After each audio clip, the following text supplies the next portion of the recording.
Hello engineer जोहार झारखंड से मैं कॉर्पोरेट ट्रेनर शुभम स्वागत करता हूँ एक बार फिर से आप सभी का आपके favourite YouTube channel civil Guruji the civil engineers training institute. हम लोग आज यहाँ पे अपने ट्रेनीज के साथ प्रैक्टिस सेशन में इन्वॉल्व हैं। हमारे ट्रेनीज जो कि अप्रैल बैच से हमारे साथ ज्वाइन किए हुए हैं वो लोग यहाँ पे एस्टिमेशन सॉल्व कर रहे हैं। एस्टिमेशन का उन्होंने 10 दिन के अंदर पूरा ग्राउंड फ्लोर का केस स्टडी सॉल्व किया और आज विद इन 2 आवर्स उन्होंने फर्स्ट फ्लोर का एस्टिमेशन सॉल्व कर रहे हैं। तो देखते हैं अपने ट्रेनीज कैसे काम कर रहे हैं, क्या क्या कर रहे हैं और कैसे करके करें। तो चलिए उनसे बात करते हैं एक एक करके और पूछते हैं कि क्या क्या वो किए हैं, क्या क्या सीखे।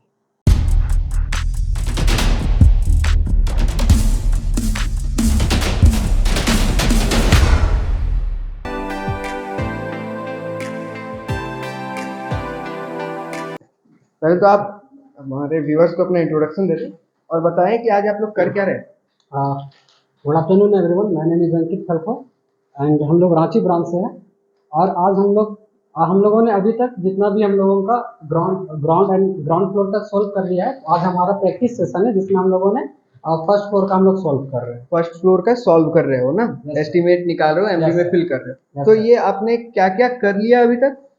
सर अभी तक हम लोगों ने पूरा प्रॉपर साइट क्लीनिंग से लेके ग्राउंड फ्लोर के हम लोग जितना भी प्लास्टरिंग हो गया, टाइल जो हम लोग लगाए है, डोर, उसमें जो भी उसकी फिटिंग आइटम्स है, हम लोग सभी का कैलकुलेशन किया। उसके बाद हम लोगों ने उसका जितना भी क्वांटिटी है सब प्रॉपर निकाला, सारे क्वांटिटीज निकाले ग्राउंड फ्लोर का ना। Yes sir. ये हम लोगों ने 10 दिन के अंदर किया। Yes sir. और आज विद इन 2 आवर्स हम लोग फर्स्ट फ्लोर का बना रहे हैं कंप्लीट करें। तो फर्स्ट फ्लोर का आपने कहाँ तक किया? सर अभी तो हम लोग फर्स्ट फ्लोर का सर मैं डीपीसी तक कर रहा हूँ सर। डिवीजन जी ब्रिक वर्क मैंने कर लिया, जी ब्रिक वर्क हो गया, कॉलम के लिए मैंने कर लिया, अभी डीपीसी कर रहे हो। तो कहाँ पे आप कैसे सॉल्व किए हो, जरा एक बार व्यूअर्स को दिखाना चाहूंगा कि ये लोग कैसे एमबी में लिखते हैं। आप एक बार एक्सप्लेन कर दो हमारे व्यूअर्स को कि क्या एमबी बुक होता क्या है, इसको कैसे हम लोग करते हैं। ओके, एमबी बुक होता है कि जो ये एमबी दैट मीन्स क्या, मेजरमेंट बुक। जो भी हम लोग मेजरमेंट ले रहे हैं हम लोगों को इसमें लिखना रहता है। अब इसका हम लोग बात करें कि एमबी बुक का अगर हम लोग फ्रंट देखेंगे तो जो हमारा इस टाइप का इसमें बना हुआ रहता है, जिसमें फर्स्ट रहता है पार्टिकुलर्स हो गया। तो पार्टिकुलर्स में हम लोग लिखते जो भी हम लोग जिसका हम लोग डिस्क्रिप्शन देना, लाइक अगर हम ब्रिक वर्क करें तो उसका बारे में लिखना है, उसको हेडिंग डालना। अगर कॉलम के बारे में कैलकुलेट करें क्वांटिटी तो कॉलम में हेडिंग देंगे। तो उसी तरह इसमें हो गया। उसके बाद आता है नंबर, कि हम लोगों को काउंट करना पड़ता है कितने नंबर है, 1 2 जो भी हम लोगों को प्लान में दिया हुआ है। उसके बाद उसका लेंथ आ गया, इसका विड्थ आ गया, डेप्थ आ गया। अब जब टोटल जो भी रिक्वायरमेंट होगा, एरिया या फिर वॉल्यूम, जिसके भी रिक्वायरमेंट होगा उसके अकॉर्डिंग हम लोग उसका टोटल लिख लेंगे। फिर रिमार्क में अगर हम लोगों को लगता है कि ऐसा पॉइंट जो हम लोगों को यहाँ पे लिखना चाहिए जिसको हम लोग रेफरेंस ले सके बात के लिए, तो हम लोग रिमार्क में लिख सकते हैं। और नहीं तो जनरली हम लोग इसका यूनिट जो भी आता है हमारा यूनिट को हम लोग रिमार्क में शो करते हैं। बहुत अच्छा, ऐसे करके। तो आपने बताइए ये एमबी का फ्रंट है, क्या ये एमबी का फ्रंट है कि मेन कंटेंट? सर ये मेन कंटेंट के लिए है। Main content. फ्रंट पेज आपके पास होगा क्या? अब फ्रंट आपने लाया है? हाँ सर, एक्चुअली इसमें तो आज मैं नहीं लाया हूँ, इसमें फिर हाँ लगाया नहीं ना, उससे लगा लेना फ्रंट पेज में जी। ठीक है, तो अगर मैं आपसे कुछ कुछ चीजें पूछूं, कुछ कुछ नॉर्म्स पूछूं जो कि आपको यहाँ बताया गया, तो आप बता पाओगे? यस। तो स्टार्ट करते हैं साइट क्लीनिंग से। ओके, साइट क्लीनिंग में हम लोग का नॉर्म्स क्या होता है वो एक बार भी। ओके सर, साइट क्लीनिंग में हम लोग नॉर्म्स लेते हैं कि जो भी हमारा प्लॉट साइड है ना, जो भी प्लॉट का साइज दिया हुआ है तो उससे हम लोग क्या करते हैं 1 मीटर चारों तरफ से हम लोग उसको एक्स्ट्रा लेके चलते हैं। अगर स्पेस है तो हम लोग ऐसा लेके चलते हैं। इसका पर्पस क्या होता है कि पर्पस क्या होता है कि अगर हम लोग क्या जो भी पर्सन है, जो भी गेस्ट अगर आ रहे हैं तो उनके साथ धूल मिट्टी हमारा हो सके आ जाए तो हम लोग क्लीनिंग करवा सकते हैं। दूसरा क्या आता है फॉर इजी, कि हम लोग जब कंस्ट्रक्शन काम करवाते हैं तो हम लोग मटेरियल भी मंगाते हैं, लाइक हम लोग स्टील मंगा रहे हैं, कंक्रीट सैंड मंगा रहे हैं, एग्रीगेट मंगा रहे हैं, तो हम लोग उसके अगर अंदर हम लोग प्लेस कर देंगे रूम के अंदर तो हम लोगों को काम करने में दिक्कत आएगी। तो हम लोग क्या करते हैं उसको बाहर प्लेस कर सकते हैं सर। Yes sir. और कुछ भुर्जी करते हैं? यस सर, एक भुर्जी आता है जब हम लोग सेंटर लाइन, जब हम लोग लेआउट करते हैं, सेंटरिंग करते हैं, तो हम लोगों को भुर्जी क्रिएट करना पड़ता है। जो हमारा जो प्लान होता है, जो साइज होता है, उससे हम लोग 1 मीटर की दूरी पे हम लोग भुर्जी क्रिएट करते हैं, ताकि जब हम एक्सकवेशन कर ले उसके बाद जो हम लोग सेंटरिंग करें तो हम लोगों को दिक्कत ना, हम लोग भुर्जी के सहायता से हम लोग सेंटरिंग कर सकते हैं। यानी कि आप बोलना चाहते हो कि साइट क्लीनिंग में जो हम लोग 1 मीटर एक्स्ट्रा करते हैं उसके कुछ कुछ मेन रीजंस में आते हैं कि हम लोग का जैसे बाहर का जितने भी डस्ट है या फिर गंदगी है वो हमारे साइट पे ना आए। दूसरा कि हम लोग जब भी साइट को क्लीन करते हैं उसके बाद हम लोग को जब काम करवाना होता है, एग्जीक्यूशन कराना Yes. होता है, तो मटेरियल्स को डंप करना पड़ता है ना। Yes. तो वो मटेरियल Yes. डंपिंग अगर प्लॉट के अंदर करेंगे तो काम करने में, मूवमेंट में दिक्कत होगा, Yes. इसीलिए उसको बाहर रखने के लिए भी 1 मीटर किया जाता है। Yes. और हम लोग बुर्जीज क्रिएट करते हैं सेंटर लाइन के लिए ना, ये जो बुर्जीज क्रिएट करते हैं उसका भी बढ़िया से बुर्जी क्रिएट कर सके, इसलिए हम लोग 1 मीटर एक्स्ट्रा करते हैं। Yes. तो ये हम लोग 1 मीटर ही एक्स्ट्रा क्यों करते हैं? सर एक मीटर ही एक्स्ट्रा क्यों करते हैं? इसका तो पता नहीं सर। नहीं पता। 1 मीटर एक्चुअली हम लोग एक्स्ट्रा इसलिए करते हैं, मैंने आपको पहले भी बताया था आप लोगों को कि 1 मीटर एक्स्ट्रा हम लोग इसलिए करते हैं क्योंकि 1 मीटर एक्स्ट्रा का पैसा सीबीडब्ल्यूडी हमें देती है ना। जी सर। ज्यादा करूंगा कंपनी का लॉस है, कम जी। करूंगा तो क्या फायदा, कुछ फायदा नहीं। है ना। Yes. इसीलिए हम लोग 1 मीटर एक्स्ट्रा करते हैं। Okay. बहुत अच्छा, ये सीपीडब्ल्यूडी के क्लॉज में लिखा हुआ है ना। जी सर। बहुत अच्छा। इसके बाद साइट क्लीनिंग के बाद फिर हम लोग सेंटर लाइन लेआउट करते हैं, जी ठीक है। जी। yes sir. Centre line layout के बाद फिर उसमें हम लोग एक्सकवेशन का मार्किंग करते हैं। Yes sir. सेंटर लाइन के बाद एक्सकवेशन का मार्किंग Yes, करते हैं। तो सेंटर लाइन से पहले भी कुछ करते हैं कोई layout? Yes sir. Centre line layout से हम लोग पहले करते हैं टाउनशिप लेआउट। टाउनशिप जी। लेआउट, उसके क्या क्या रेफरेंस है? सिविल इंजीनियर्स, यदि आप अपनी प्रैक्टिकल स्किल्स और अपने करियर को आगे बढ़ाना चाहते हैं तो सिविल गुरुजी की ऑफलाइन ट्रेनिंग आपके लिए ही डिजाइन की गई है, जहां आप एक्सपर्ट ट्रेनर के साथ सीखते हैं लेआउट करना, एस्टिमेशन निकालना, सर्वेइंग करना, क्यूएस एनआरए निकालना, बीबीएस बनाना, बिल बनाना और कॉन्ट्रैक्ट एंड टेंडरिंग की कंप्लीट स्किल्स।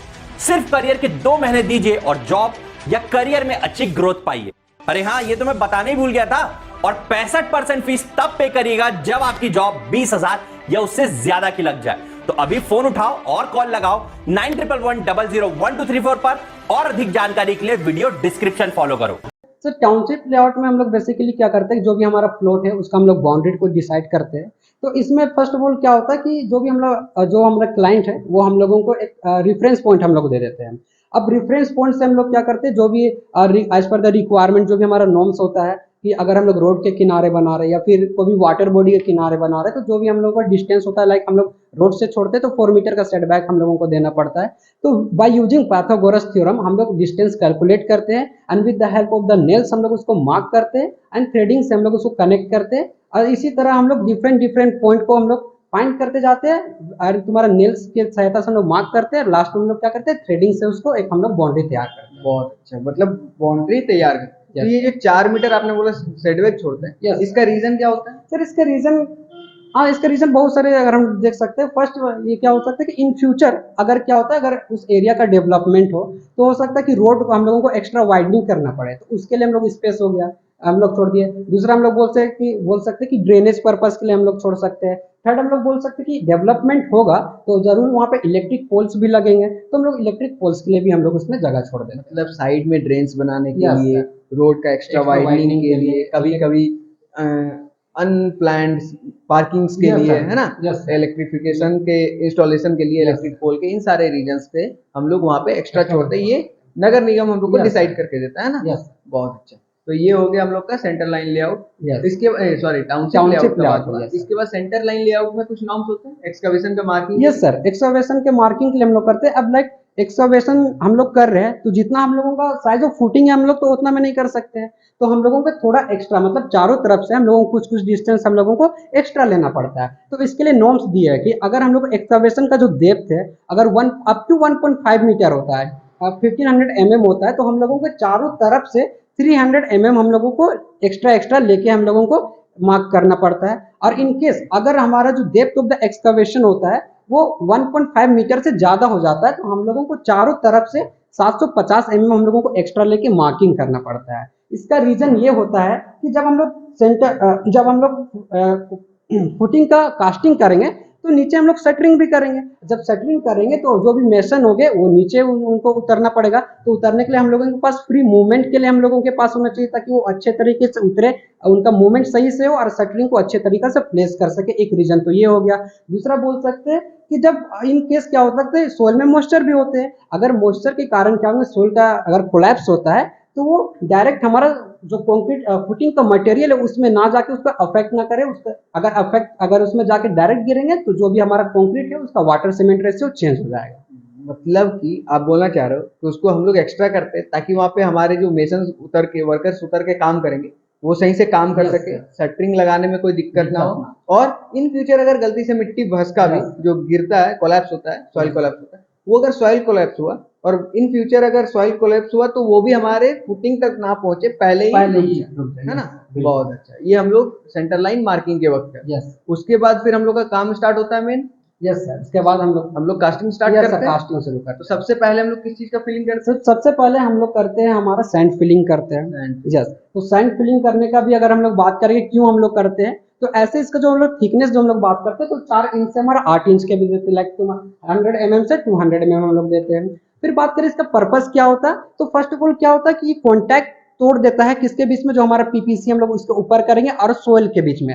अगर ऐसा नहीं करने से क्या होगा कि जो भी पीपीसी हम लोग दिए हैं तो उसका जो भी ये पीपीसी या PCC? Sorry sorry sir, PCC, plane cement concrete. तो उसमें क्या वाटर सीमेंट जो भी हम लोग रेशियो यूज किए वो क्या क्या हो जाएगा, वो अफेक्ट हो जाएगा। दूसरा क्या हो सकता है कि जो भी हम लोग जानते हैं कि सोइल से, तो उसमें मे भी हो सके कुछ माइक्रो ऑर्गेनिज्म होंगे, तो वो ऊपर की तरफ आएंगे। अगर वो ऊपर की तरफ आके हमारा जो पीसीसी है उसमें आ जाएंगे, तो उसमें उसका कोरोजन इरोजन करने लगेंगे। ये हो गया। फिर थर्ड हम लोग बोल सकते हैं कभी इन केस अगर अर्थक्वेक आए तो जो वाइब्रेशंस होता है, तो जो हमारा सैंड होता है वो वाइब्रेशंस को ऑब्जॉर्व करता है, मतलब वाइब्रेशन को थोड़ा इम्पैक्ट को कम कर देता है ना। यस बहुत अच्छा।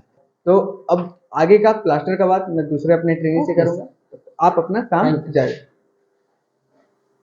तो हुसैन जी कहाँ गए थे, पानी पीने? हो गया पानी पीना? तो जरा हमारे व्यूअर्स को आप अपना इंट्रो दे दो पहले, उसके बाद फिर माय आप। Name is Afridi Hussain.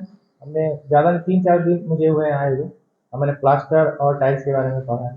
Plaster और टाइल्स के बारे में पढ़ा आपने, पहले का जब नहीं पढ़ा था जी, आपको आने में लेट हुआ क्योंकि सम कुछ रीजन थे इनके जिनके कारण इनको लेट हुआ आने में। तो आप जो यहाँ पे लेट से आए तो आपको बनाने में कोई दिक्कत हो रही है? जी जी नहीं, कोई दिक्कत नहीं होगी। समझ में सब आ रहा है? जी, यार पीछे का छूट गया फिर भी समझ में आ रहा है। जी सर, वो आप हेल्प कर रहे हैं और ये हेल्प कर रहे मतलब हैं। आपके ग्रुप में जितने कोई है सबको आपको साथ में एफर्ट डाल के हेल्प कर रहे हैं ना। बहुत अच्छा। तो आपने बोला आपने फ्लोरिंग और प्लास्टरिंग के बारे में पढ़ा है ना। तो प्लास्टर के बारे में अगर मैं कुछ पूछूं तो आप बता सकते हो? जी, तो सबसे पहले तो मुझे ये बताओ कि ये प्लास्टर में ये डिडक्शन क्राइटेरिया होता क्या? डिडक्शन जो कि हमारे जैसे विंडो हो गए, डोर हो गए, वो सब का डिडक्शन होता है। उसके बाद और जो वेंटिलेशन है, वेंटिलेशन मतलब जितने भी ओपनिंग स्पेसेस है वहां पे हम लोग डिडक्शन करते हैं प्लास्टर में, है ना। अब प्लास्टर का थिकनेस कितने कितने साइज का होता है? 6 mm, 6 mm, 12 mm 12, और 15 15। और 20 होते हैं। वो बहुत ही रेयर केस में अलग अलग जगहों पे, जैसे कि केमिकल इंडस्ट्रीज जहाँ होते हैं वहाँ पे, और और जैसे समुद्र के किनारे खारा पानी है वहाँ पे। खारा पानी है क्योंकि एसिडिक रेन वहां पे होता है, तो कोरोजन ज्यादा होता है ना। हाँ, तो क्या ये 20 mm 25 mm का जो थिकनेस है इसको हम लोग एक लेयर में कर सकते हैं? सिंगल लेयर में नहीं। उतना डाल सकते हैं? नहीं, नहीं, तो क्या करना पड़ता है? जैसे 6 mm का हम लोग एक लेयर में डाल सकते हैं, बट जो 15 mm 20 mm है, 15 सबको 2 लेयर में करते हैं हम लोग। 20 mm 25 mm इन सबको हम लोग मिनिमम 2 लेयर में करते हैं ना। 2 लेयर में करते हैं। तो थिकनेस किसका ज्यादा होगा, पहले वाला लेयर का कि दूसरे वाले का ज्यादा? पहले वाला के सर ज्यादा होगा। पहले वाले का ज्यादा होगा, दूसरे वाले का हम लोग मेंटेन करने की कोशिश करते हैं ना, कम। बहुत अच्छा। तो ठीक है, आप आगे अपना बनाओ। कहाँ तक आपने बनाया? प्लास्टर से स्टार्ट कर रहे हो ना? ठीक, अब बनाओ अपना। तो देखा ना इंजीनियर्स कैसे हमारे ट्रेनीज यहाँ पे आराम से अपना प्रैक्टिस सेशन कंप्लीट कर रहे हैं। तो अगर आप भी चाहते हो इन सारी चीज़ों को सीखना, हमारे साथ आकर यहाँ पे इन सारी चीज़ों को लाइव परफॉर्म करना, प्रैक्टिकली सीखना, तो देरी मत करो, तुरंत फ़ोन उठाओ, कॉल लगाओ और कॉल करो 9111001234 पर और आ जाओ हमारे साथ, हमारे पास यहाँ रांची ब्रांच में ट्रेनिंग के लिए। मैं यहाँ आप लोगों को सिखाने के लिए तैयार हूँ। क्या आप सीखने के लिए तैयार हो? तो अगर तैयार हो तो लेट मत करो, आ जाओ जल्दी से। फिर मिलेंगे किसी अगले वीडियो में, अगले किसी टॉपिक के साथ, फिर से इसी इन्हीं ट्रेनीज के साथ कभी कुछ बात करते हुए, कभी कुछ सिखाते हुए, कभी कुछ बताते हुए। तब तक के लिए बने रहिए हमारे साथ, मिलते हैं किसी नेक्स्ट वीडियो में। तब तक के लिए जय हिंद, जय भारत, कीप लर्निंग।